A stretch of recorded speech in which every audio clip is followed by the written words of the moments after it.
So guys, I was watching Tom at Top 10 Wrestling, and he did a video yesterday talking about like AEW fans turning against AEW. So I want to do a response video and give you what I have to say. And I also want to say with Tom from Top 10 Wrestling, I like his videos. He has a really great voice. And I believe he was a little bit like Wrestling Days, where I think when he started, he had a bit of anxiety or he wasn't really sure with himself.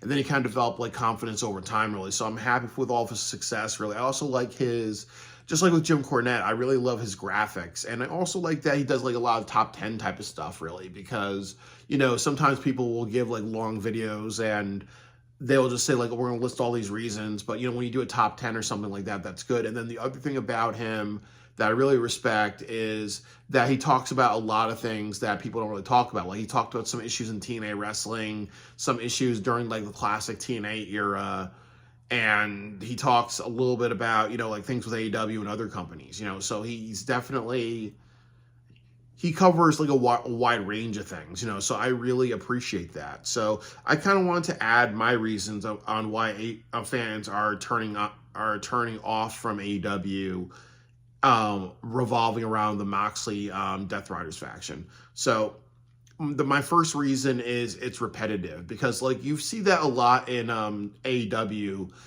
Two things: that first of all, you see a lot of factions, and AEW should be all.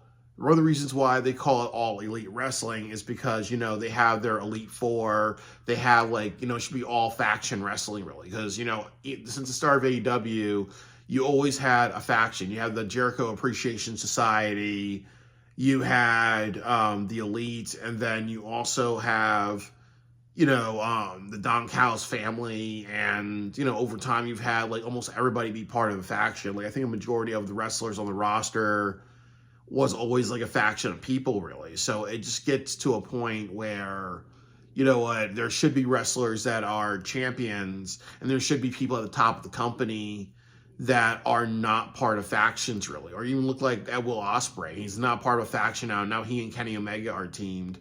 Now, Swerve is by himself, really, but he may join the Hurt Syndicate. So you have to always have a series of wrestlers that don't join factions, because, that's starting to get very repetitive. And then the problem is that once a wrestler wins a major title or holds a title, like Takeshita, or you look at the Death Riders with the trios titles, or you may have Team FTR get the trios or the tag team titles, or you consider part of Team AEW, you are going to get to a point where it's almost like now you have a faction defending a title or trying to hold on to a title by ifs, ands, or buts, really. So the overusage of factions is repetitive. The other issue is taking over a wrestling company. Like the most famous one is the NWO. And then now you see TNA wrestling with the Main Event Mafia and the Aces and Eights. And you have the you have that group that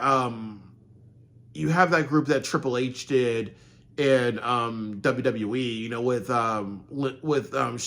with Stephanie McMahon and a couple over other of his guys. It's like in the late 2000s. Yes, there was the corporation. Yes, there was, other groups as well that try to take over the company and do what they want.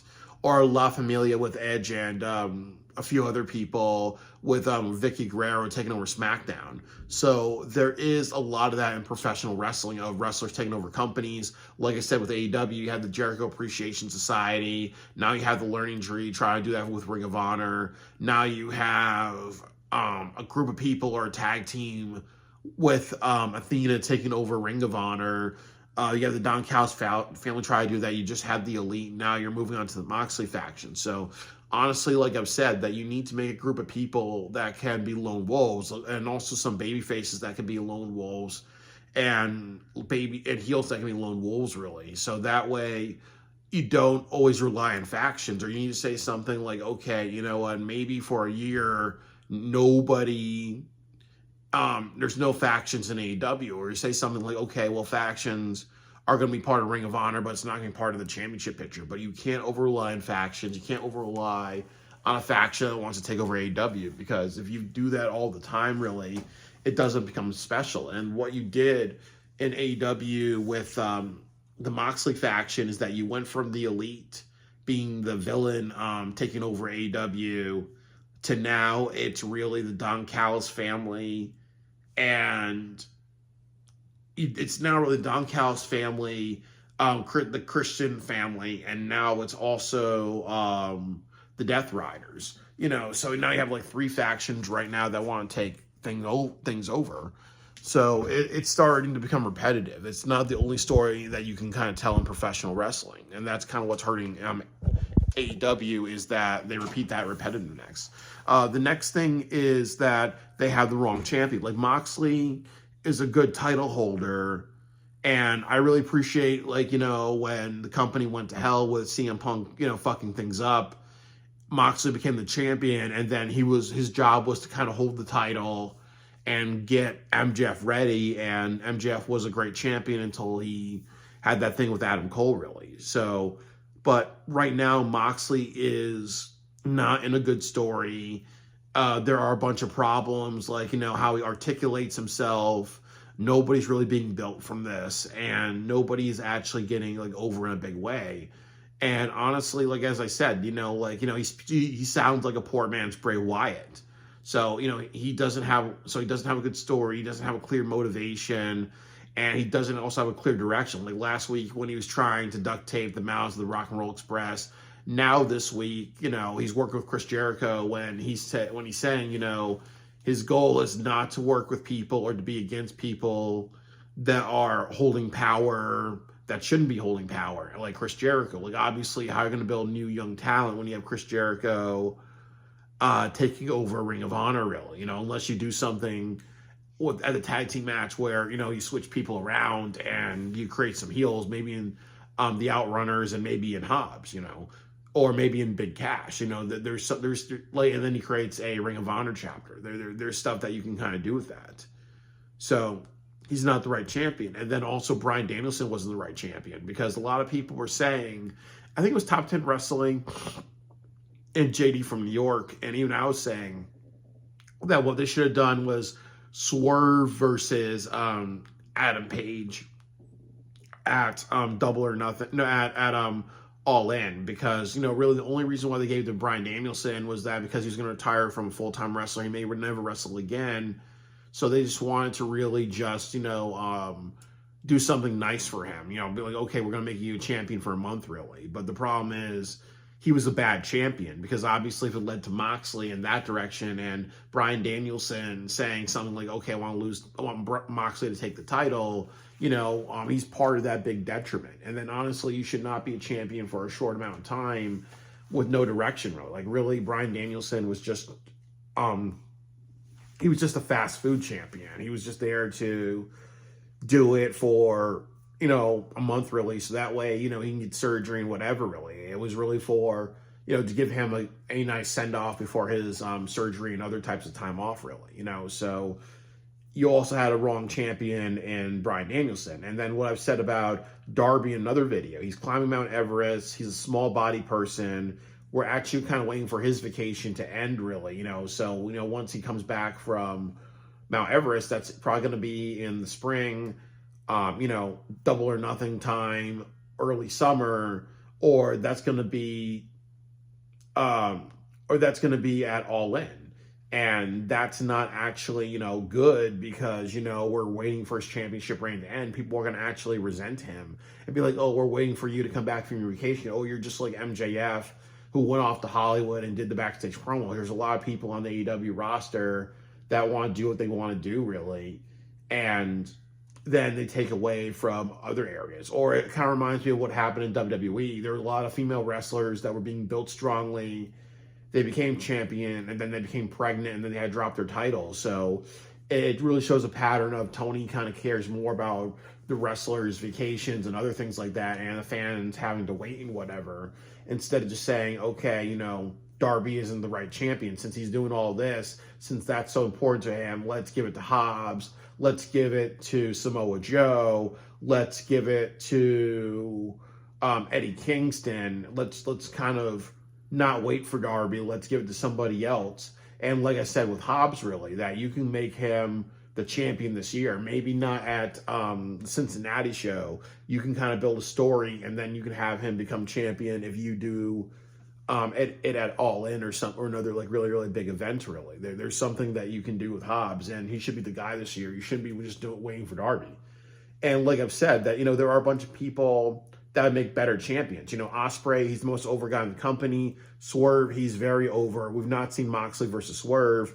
Hangman, Hangman needs to be in the championship picture. He's a very unhinged character. Like, he and Moxley would have a really great match because they're kind of very similar. Omega, since he's a found father of the company, he and Moxley had a match. Moxley actually beat him.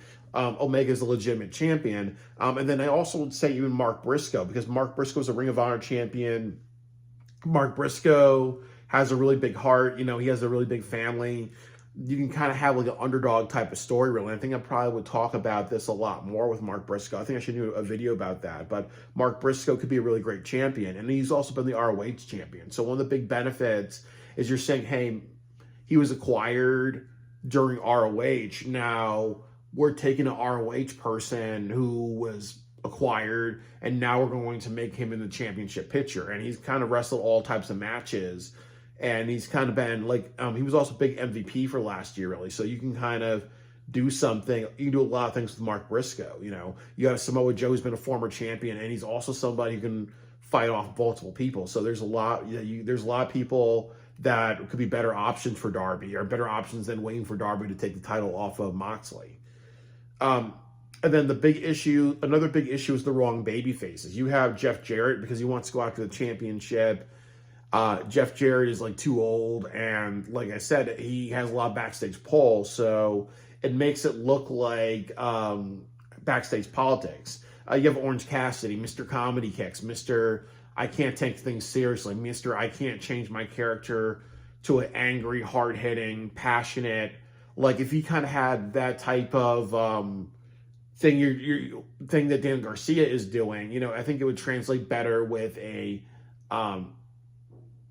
with really an Orange Cassidy type of character. You get something. You kind of almost have that don't give up. I'm going to wrestle through hell. I'm going to like bleed buckets for this company. Just like when you see Austin pass out the Bret Hart submission, and then you have somebody who cares about the company and fighting for the company and raising their bar and saying, maybe I'm going to change. I need to make some changes and take the title back. You don't really have Orange Cassidy developing that character, and that character would lead to money. That character would lead to a lot of really great things. You have him kind of keeping that kind of like that dorky, that dorky entourage type of sloth wrestler. So he's not the person. Then you also have Jay White. I don't remember any promo Jay White does. When I look at Jay White, I look at him as he kind of reminds me of Wheeler Yuta, except with a lot more muscles, really. But Jay White, I don't see him give a lot of promos. He's not done anything to me that kind of compels and convinces me. He's also been burying Adam Page, really. So I think with Jay White, I don't see a lot of things with him. I think he needs to kind of step up his game. He needs to do a lot more promos, but he's not the guy. And if you do Adam Page, if you do like Moxley versus Jay White at Australia, just because he's from New Zealand, that's not really going to put asses in seats. Adam Copeland's a controversial choice because, first of all, Cope is a stupid-ass name.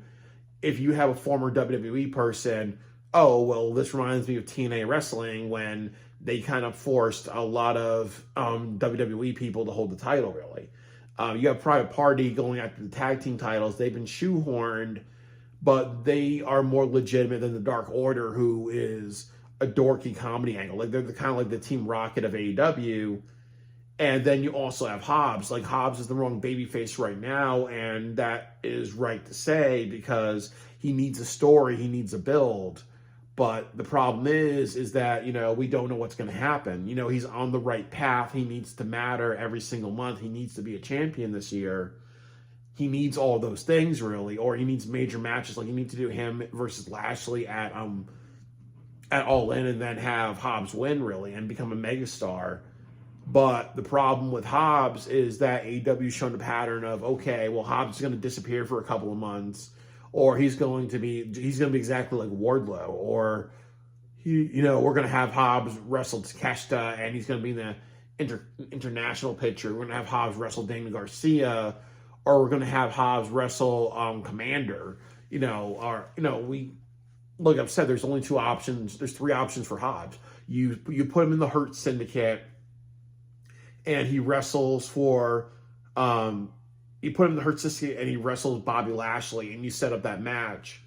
The second big option for Hobbs is that you make him the AEW champion, and what you do is you turn him babyface, and he joins FTR, rated FTR, and then you find a woman, and then you have a 5-on-5 type of thing. Moxley faction versus rated FTR with Hobbs and Athena. Or you do the final option, which is that you have Moxley and Hobbs join forces. You get rid of Wheeler Useless, and then what you do is you have Wheeler Useless be mentored by Bryan Danielson and turn babyface, and then eventually you set up a match between Bryan Danielson and Wheeler Yuta, and it's like underdog rookie versus veteran. And when you're ready, you actually have Wheeler Yuta beat Bryan Danielson, but in that process, you have Moxley say something like, "Okay, we're setting up a Ring of Honor chapter. We get the Don Callis family or a few other people, and we take over Ring of Honor, really." And then what you do is that you have Hobbs beat Chris Jericho, and now Hobbs is the Ring of Honor champion, and he's talking about entitlement. He beats the shit out of Dustin Rhodes, and then you go on for a long while with Hobbs as the Ring of Honor champion, and then you have a couple of other wrestlers that are stepping up, and then you have some wrestlers who are not stepping up, or wrestlers that maybe Moxley says, "You know what, you say you have it, but you don't have it, so Hobbs is going to go through you and destroy you." So you set that up, really, but Hobbs needs a really great direction. So that's kind of the big thing. That's kind of the big problem why he's not ready, or why he's the wrong babyface. You don't know if AEW is going to drop the ball on him when they have a history of dropping the ball. The next thing that I want to talk about that's been hurting AEW is bad segments. Moxley having bad segments. He did that taking over the Superstation. And what the hell was that? I'm really confused. I was at the Bridgeport show, so he didn't do something where Moxley kind of like there's glitches and graphics saying, okay, now the Superstation is run by Moxley, or now you do something like you did in TNA Wrestling where the Main Event Mafia had Scott Steiner be the announcer and book matches. No, you didn't do that or anything like that, really. So that felt like lackluster. You did the bleaching cleaner thing with Orange Cassidy. Again, when you kind of do things like that, it comes off as cartoonish or over the top. Or once you poison somebody, it's almost like, how did they kind of reboot? So the whole putting cleaner on people, that's just a little for professional wrestling, it's a little stupid. Then you also have the Rock and Roll Express, really, when they got duct taped. And that's not even and that's just kind of campy and stupid. The other thing is what I've said. They need to switch out and add members. For example, for the heels, instead of Wheeler, you could have Hobbs, Big Cass, Baron Corbin, or Ricky Starks, because that would be more compelling. That would add something. For baby faces, you could have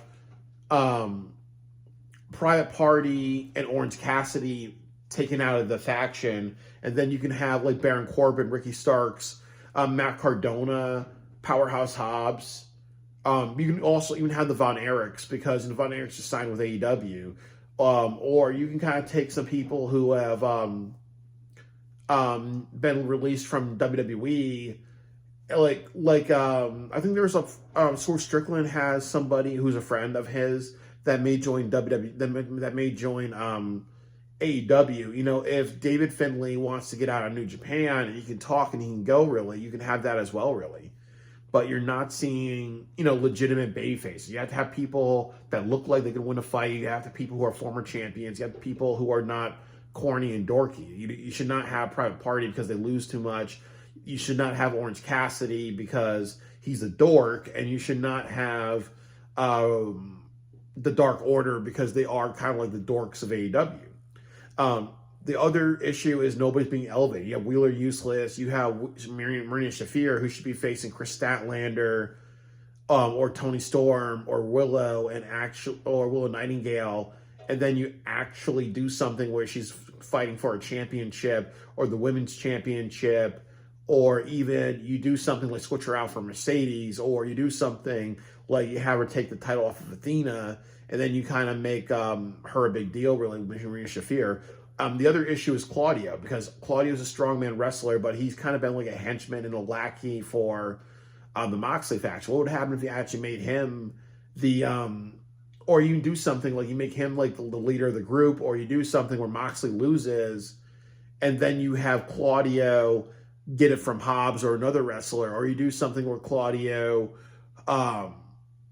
loses the Continental Classic. You see him appear in the Gauntlet match, and then you do Claudio versus Moxley. Then you make him the AEW champion. It's either like he becomes the heel in like the heel group, and he becomes like the new, head person in charge, or you do something where he becomes the baby face. So and then you kind of set up like Claudio versus Wardlow and other things like that, So in that sense, Claudio is being wasted. In addition to that, you have Darby Allin. He's not there, so he's not elevating himself. You have Hobbs, who's not been booked well, and you don't know if they're going to actually book him well in AEW. Then you have Adam Page, who's losing to Jay White, really. So it's almost like, those three people are not being elevated. Then you also have the Outrunners, which, a lot of people like the Outrunners. They got a lot of attention last year. And the problem is that they're too goofy and silly. Like they kind of like do the thing where they stick out their tongues. They're trying to act like Hulk Hogan and Macho Man and trying to do like the stupid Macho Man spin. So you also have to be like, okay, if they're going to be your top champions, you actually have to have them work. You have to actually have them talk. You have to actually have them figure themselves out, or they get beaten down by the Moxley faction, and you do the exact same thing you should do with Orange Cassidy. Have them get beat down, have them get almost beaten to death, really, and then they kind of think to themselves, maybe there's something in it. Maybe the issue that we're not serious enough. Maybe the issue is we're too carefree, and maybe that's why, we have fans, but we don't have as much fans as we can, really. Or, we have to really buckle down. That should be, something with Turbo Floyd and the other guy, So yeah, you have people who should be elevated, but they're not elevated. I think the next thing to add is that you don't have women that are elevated, because like I've said with Marina Shafir, she's just the quiet girl that doesn't matter. Like she's a poor person's China. You could have, like I said, Willow versus, you could have Shafir versus Billy Stark, Shafir versus Layla Hirsch, Shafir versus Athena, Shafir versus Nyla Rose, Shafir versus Chris Statlander, Shafir versus Willow Nightingale. Or what would happen if you had Marina Shafir versus Jay White, or Marina Shafir versus Willow at World's End? What would happen if you have, her go after a championship? You have Toni Storm win it, then you have Marina Shafir attack her, then you set up Toni Storm versus Marina Shafir at Revolution, and then you set up Marina Shafir versus Mariah May at Wrestle Dynasty, and then you set up at Dynasty in April. Then you set up Marina Shafir versus Harley Cameron at Double or Nothing, and then you set up maybe Athena versus Marina Shafir at World's End or Blood and Guts, or Chris Statlander at Blood and Guts if you turn that into a pay-per-view, which you fucking should. And then at All In, you do like maybe Athena versus Marina Shafir, winner takes all type of thing, really. So it's like what a lot of people say. There's a lot of opportunities to make stars, make people bigger and better, and they don't actually do that with a lot of people, especially their women's division. So that's also one of the big problems with all this, is that, Marina Shafir needs to be elevated, and she needs to elevate other women and have feuds with other women. And she needs to be a talker, and she needs to kind of be a bad bitch, and that bad bitch that brings other women. And then there needs to be women that just step their game up and actually go after Marina Shafir, really. So there's a lot of just, underutilization. The next thing is Wrestle Dynasty and the Continental Classic. There's been overemphasis on, like what I've said, really. I'm trying to make sure all your champions hold their titles, so when they go to the Wrestle Dynasty, Wrestle Kingdom show, or their championship there. But also with Continental Classic, imagine if you did a lot with Private Party. Imagine if you did a couple matches with Powerhouse Hobbs. Imagine if you used that time to actually really add members or add surprise members to the Death Riders or to Team AEW. Like I said, imagine if you had Baron Corbin up here. Imagine if you had Big Cass turn on Chris Jericho. Imagine if you have Hobbs, join the Death Riders and he turned on Chris Jericho. There's so much that they could have done instead of devoting so much time to AEW Continental Classic.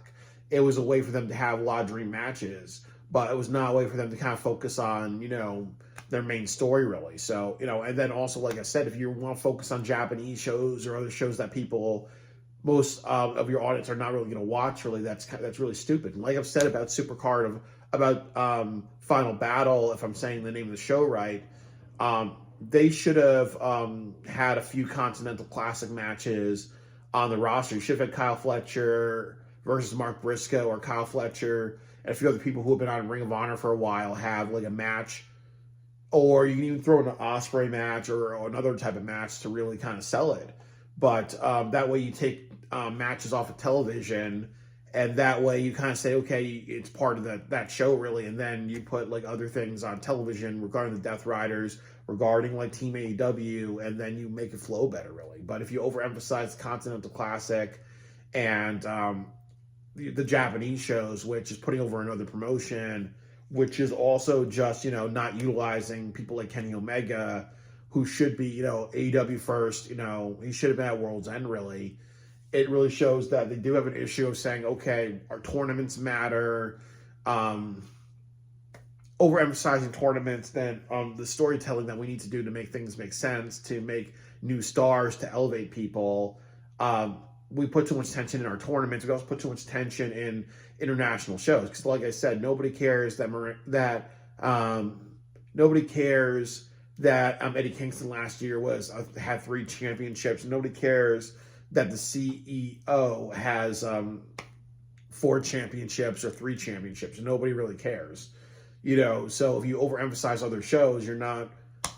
People fans look at that as Tony not emphasizing AEW.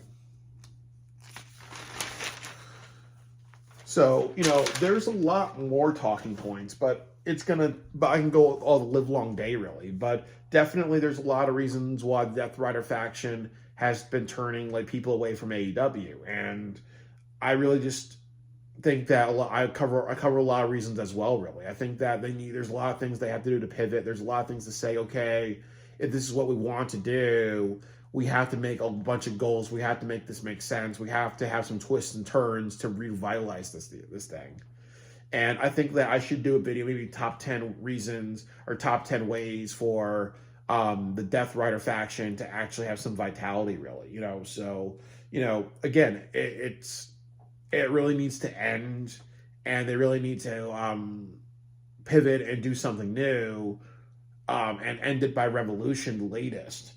Or they need to continue it and put the title on Darby, or put the title on Hobbs, or put the title on Omega or Eddie Kingston, and then you go from the races there, really. You go from the races there, or you have Darby Allin at All In, but then you kind of do more of a build of other wrestlers and a build of a better story, So there's a lot that AEW has to do, really, in my opinion, to get their fan base back. And honestly, what it's telling the fans is that if you keep this thing and you keep the bad promos and you're not really working on anything, and you're waiting for Darby Allin to come back, you're just saying, we don't give a shit until All In, and then after All In, we're actually going to give you something else, really. So this saga is not working.